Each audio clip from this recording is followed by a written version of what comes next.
सब कुछ मिल जाए तो तमन्ना किसकी करेंगे, कुछ अधूरी ख्वाहिशें ही तो जीने का मज़ा देती हैं। नमस्कार दोस्तों, कहानी के वृत्तांत में मैं अनु आप सभी का स्वागत करती हूँ।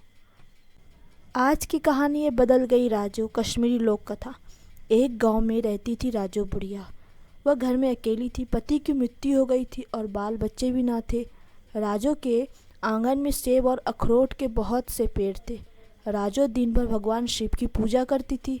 सेब और अखरोट बेचकर अच्छी गुजर बसर हो जाती थी। राजू को बच्चों से बहुत नफरत थी। बच्चों को देखते ही वह डंडा लेकर मारने दौड़ती। बच्चे भी उसे बहुत चिढ़ाते थे। एक दिन राजू ने बहुत सारे पत्थर इकट्ठे कर लिए और मन ही मन सोचा, ज्यों ही कोई बच्चा अखरोट तोड़ने आएगा मैं उसे पत्थर मार दूंगी। सुबह से दोपहर, दोपहर से शाम हो गई और कोई बच्चा नहीं आया। बुढ़िया ने हार कर पत्थर संभाल दिए। तभी अंधेरे में एक परछाई दिखाई दी। राजू ने पत्थर खींच कर दे मारा। पत्थर ठीक सी निशाने पर लगा। वह बच्चा अखरोट चुराने आया था।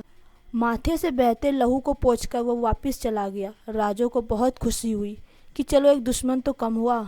उसी रात सपने में उसने देखा कि भगवान शंकर दिव्य रूप में विराजमान है और उनके माथे से खून बह रहा है।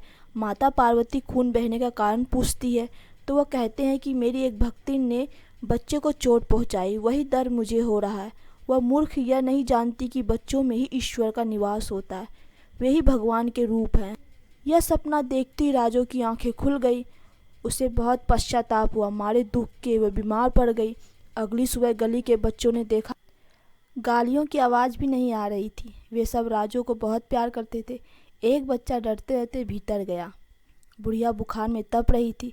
वह भागकर वेद जी को बुला लाया। कोई अपने घर से खिचड़ी बनाकर लाया तो किसी ने घर की सफाई कर दी। राजू चुपचाप बिस्तर पर पड़ी आंसू बहाती रही। वह जान गई थी कि सच्चा सुख मिलकर जीने में ही है। वे बच्चे जो कल तक उसे चिढ़ाते थे आज जी जान से सेवा कर रहे थे। कुछ ही दिनों में राजू भली चंगी हो गई। हाँ, अब वह राजू बुढ़िया नहीं रही थी। सभी बच्चे उससे प्यार राजू अम्मा कहने लगे थे।